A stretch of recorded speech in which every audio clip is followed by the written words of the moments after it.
देखছেন AGT live 24/7।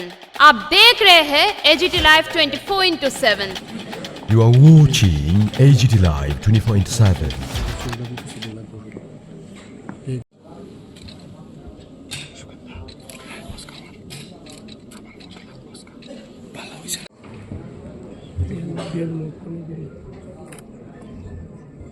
এই শোকের মুহূর্তে আমরা ওনার বিদেহী আত্মার চিরশান্তি কামনা করি।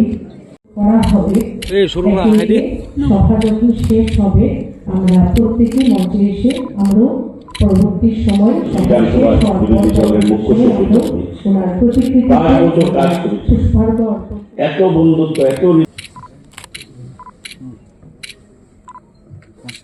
যে অপারেশন যেটা হয়েছিল সেটা কিন্তু এখানে কিন্তু একদম 100% বেটার হয়েছে। সেটা এইমসে যারা এসছেন ডাক্তারবাবুরা সেটা কিন্তু ওনারা বলেছেন।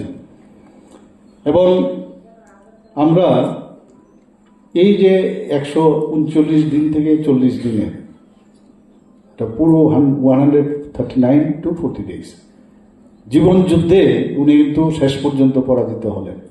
একে তো সবসময় জীবন যুদ্ধ নিয়ে ওনার সবসময় ওনার যে ইতিহাস আমরা শুনি, যেভাবে মানে কমিউনিস্টদের বিরুদ্ধে উনি প্রতিরোধ এবং প্রতিবাদ করেছেন সেটা ইতিহাস সবাই জানে। এবং আমাদের কাছে অত্যন্ত ভালো লাগতো যে এইরকম একটা যিনি নাটকের সংস্কৃতি ব্যক্তিত্ব, নাটকের সাথে জড়িত, যাত্রার সাথে জড়িত, নিজে কবি হিসাবে একদম বিখ্যাত কবি হিসাবে এত সুন্দর সুন্দর এই যে সৃষ্টি, এবং যেটা আমার এখানে মুখ্য সচেতক বলেছেন যে ঘরের ভিতরে আমি একদিন রুমের মধ্যে গেলাম, রবীন্দ্রসঙ্গীত শুনতেন, প্রতিটা শব্দ বোঝার চেষ্টা, অনেক কিছু শেখার আছে। আমরা কিন্তু কানে কমও শুনি, আবার দেখিও কম, আর না শুনে আমরা মানে অনেক কিছু বলি, আবার দেখেও না দেখে অনেক কিছু বলি। তো এইসব ব্যক্তি বুঝেন, দেখেন এবং এটাকে হৃদয়ঙ্গম করার কারণেই কিন্তু শ্রেষ্ঠত্বের একটা অধিকার হয়েছে। মাঝে মাঝে আমি দেখতাম যে বিধানসভার মধ্যে একবার মনে আছে, আমি তো নতুন নতুন মানে বিধায়ক প্লাস মন্ত্রী, মুখ্যমন্ত্রী, তো একবার লাস্ট যখন আমি বক্তব্য রাখলাম যে যতগুলো মানে বিরোধীরা যতগুলো কোশ্চেন জিজ্ঞেস করেছে আমি লাস্ট দিন সমস্ত যে ওদের উত্তরগুলো কিন্তু আমি দিয়েছি। প্রতিটা জিনিস উত্তর দেওয়ার সুবাদে উনি কিন্তু সেখানে একদম মানে ওপেনলি বলেছেন যে ত্রিপুরার বিধানসভার ইতিহাসে আমি জানি না, বলে আমি তো এতদিন ধরে আছি, কেউ এইভাবে এত রেসপেক্ট যে যারা মানে বিরোধী প্রতিটা প্রশ্নের উনি উত্তর দিয়েছেন, একমাত্র এই মুখ্যমন্ত্রীকে আমি দেখলাম। এই যে বিষয় মানে কিন্তু উনি উৎসাহ প্রদান করলেন, কিন্তু আমার মধ্যে আরও কাজ করার একটা ইচ্ছে প্রকাশ হলো যে বা আমাকে তো উনি কমপ্লিমেন্টারি দিলেন, কমপ্লিমেন্ট করলেন, সেটা একটা সাংঘাতিক বিষয়। 4 বারের মুখ্যমন্ত্রী আমরা সবাই জানি যে 2008, 13 এবং 28 এবং আমাদের 18 এবং আমাদের 23-এ, এবং আমাকে যে কোনো জায়গার থেকে একজন বললেন যে এইবার কিন্তু ওনাকে অধ্যক্ষ বানাতে হবে। ঠিক আছে, আপনারা যখন ইচ্ছা প্রকাশ করেছেন আমার অসুবিধা নেই, এবং সেইভাবে উনি হয়েছেন এবং খুব ওনার কৃতজ্ঞতা প্রকাশ করেছেন। আমি বলি আরে আমি তো কিচ্ছু না, এগুলো তো আমাদের পার্টির যা নিয়ম আছে সেইভাবেই হয়, আমার এখানে কিছু করার নেই। তো সত্যি আজকে মানে ওনাকে হারিয়ে শুধু বন্ধুকে আমি হারাইনি, আমার মনে হয় যে ত্রিপুরার মানুষ সত্যিকারের অর্থে একজন ভালো জননেতা এবং মানুষের সাথে যুক্ত এবং এইরকম একটা সাংস্কৃতিক ব্যক্তিত্ব আমরা কিন্তু হারিয়েছি। এবং আমরা বিধানসভার মধ্যে ওনাকে দেখতাম, যদিও আমাদের পার্টির থেকে উনি মানে স্পিকার হয়েছে, কিন্তু যতটুকু আমি দেখি চেষ্টা করতো যে নিরপেক্ষতাটা কিন্তু উনি বজায় রাখতেন, এবং তার মধ্যে যে সংযম এবং দূরদর্শিতা। আবার খুব মজার বিষয় ছিল এমন সব কথাবার্তা হঠাৎ করে মানে ওনার যে প্রেজেন্স অফ ইন্টেলিজেন্স আমি দেখতাম এত সুন্দর, যে কোনো একটা প্রশ্ন করলো উনি একটু দাঁড়ান আমার একটা প্রশ্ন আছে, আমাকেও একদিন বললেন, মানে এরকম আমাদের দলের হয়েও এমনভাবে এত সুন্দরভাবে সাজিয়ে কথাটা বললেন। এটা একমাত্র এই সাহিত্য নিয়ে চর্চা করার সুবাদেই কিন্তু উনি সেইভাবে বলেছেন না, আমার সেরকম কিন্তু খারাপ লাগলো না, অথচ কথাটা বলে ফেললেন। এবং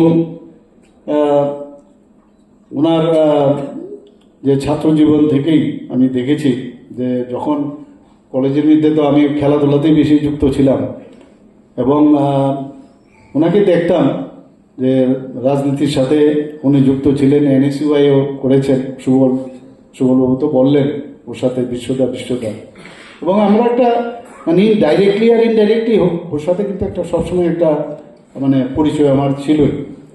2018 সালে যখন থার্ড টাইম উনি বিধায়ক হন তখন উনি একটা সুন্দর একটা স্লোগান দিয়েছেন। এখন এই স্লোগানটা কি? Clean Dharmanagar, clean Dharmanagar, green Dharmanagar and love Dharmanagar. মানে ভাবুন কথাটা, কত সুন্দর কথা উনি বলেছেন এবং নিজে প্রায় দেখেছেন যে পরিষ্কার পরিচ্ছন্নতা।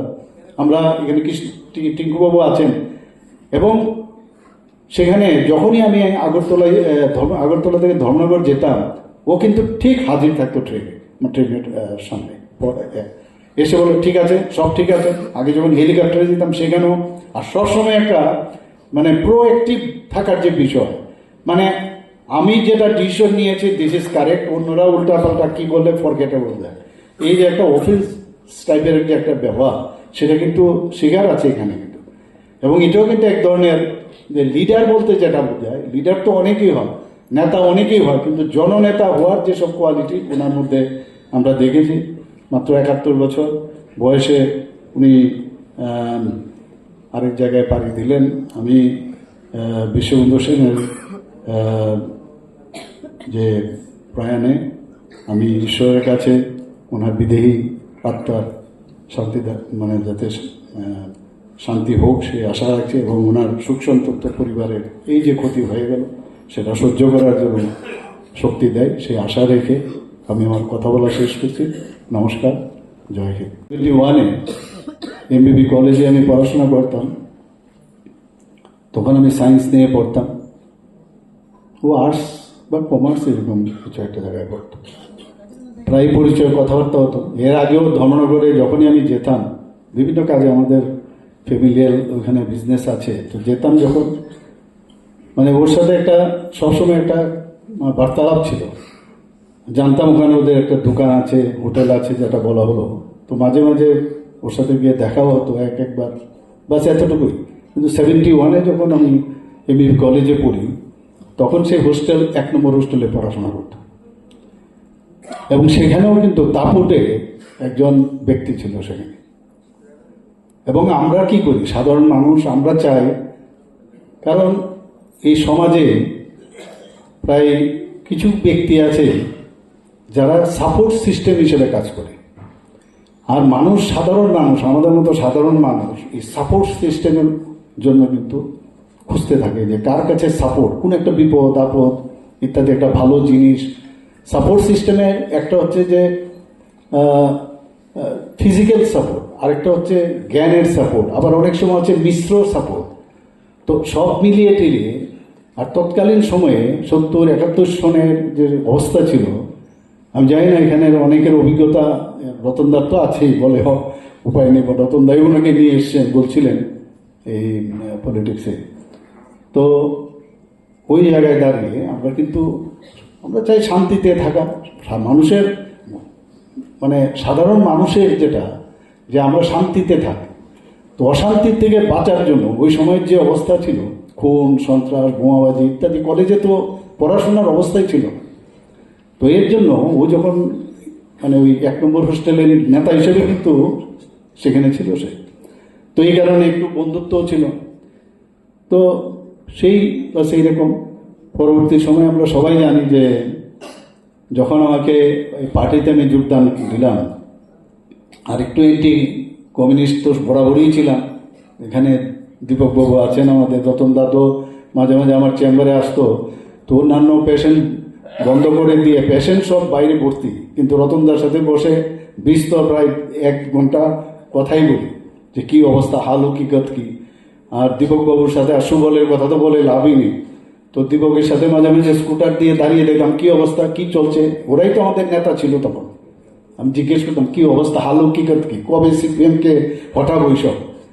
তো এইসব ইতিহাস, তো যেটা সুবলবাবু বলার চেষ্টা করেছেন যে সমাজের সাথে সবসময়ই থাকতাম, ডাইরেক্ট পলিটিক্স না করলেও প্রায় পলিটিক্সের সাথে সবসময় যোগাযোগ ছিল, অনেক হেল্প সাহায্য আমার তরফ থেকে যা যা দরকার সেটা করতাম, ওরা জানে, সবই জানে। তো সেই জায়গায় দাঁড়িয়ে আজকে যখন ভারতীয় জনতা পার্টিতে আমি যোগ দেই, তখন আমাকে পণ্ডিত দীনদয়ালজির জন্মশতবার্ষিকী উপলক্ষে আমাকে ভাইস প্রেসিডেন্ট করা হয় এবং প্রেসিডেন্ট করা হয় নীলমণি দেব মহোদয়কে। আমি গাড়িতে করে আমি যেতাম, আমার একটা আস্থা ছিল, ধর্মনগরে আমার দেওয়া হয়েছিল ডিউটি। আমি দেখতাম মানে ও তখন এমএলএ, অলরেডি এমএলএ সেখানে, তো আমি পাশেই বসতাম, ও নিজেও পরিচয় দিত আমার বন্ধুবর। আর আগরতলা থেকে যখনই আমরা বাইরে যাই, ওই সব জায়গার জনপ্রতিনিধি হোক বা যে কোনো লিডারই হোক, একটা বিশেষ কিন্তু ধরে নেয়। যেমন আমরা দিল্লি থেকে কেউ আসে, আমরা ধরে নিই he or she is representative of the higher authority. Exactly same আমাদের আগরতলা থেকে যখন এই ধর্মনগরে আমরা যাই, তখন মনে হয় যে he is the ambassador of our party. তো সেইভাবে সম্মান দেওয়া, এবং সেখানে কি বিষয়ে আসলাম, পরবর্তী সময় বিষয় মানে একা আমি যেতাম ট্রেনে করে, একা গেছি আমি বহুবার, এবং সেখানে পৃষ্ঠা প্রমুখ ইনচার্জের সময় আমি বহুবার গেছি। আমি দেখেছি গুরুত্ব সহকারে ও বসত এবং কথা শুনত, এবং বিভিন্ন জায়গায়, এক জায়গায় যাবো আরেকটা জায়গায় যেতে হবে, সে কিন্তু অ্যাকম্পানিও করতো। এরকম একটা ব্যক্তিত্ব ছিল।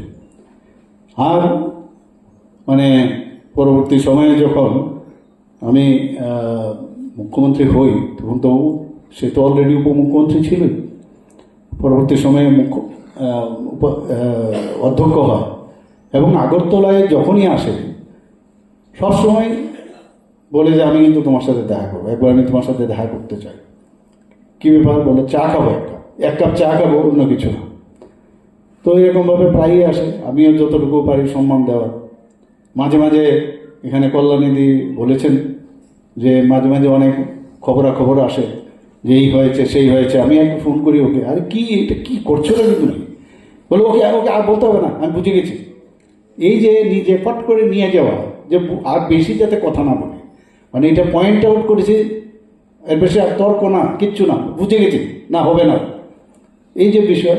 তো অনেকটা 1953 ওর জন্য দেখলাম এখানে যে ম্যাম আসে, আমার তো জানুয়ারি, তো আমি দেখলাম ও আমার থেকে একসাথে হলো আমার থেকে 5-6 বছরের ছোট। কিন্তু আজকে একটা পত্রিকার মধ্যে আমি দেখছিলাম ওকে বড়, 5 মাসের বড়, তা একটা পত্রিকা আমি দেখেছি ও আমার বড় ভাই। তো পত্রিকা এখানে যারা সাংবাদিক বন্ধুরা আছেন, মাঝে মাঝে দেখি লেখার মধ্যেও কিন্তু লিখতে গেলে ঠিকভাবে লিখলে ঠিক লাগে।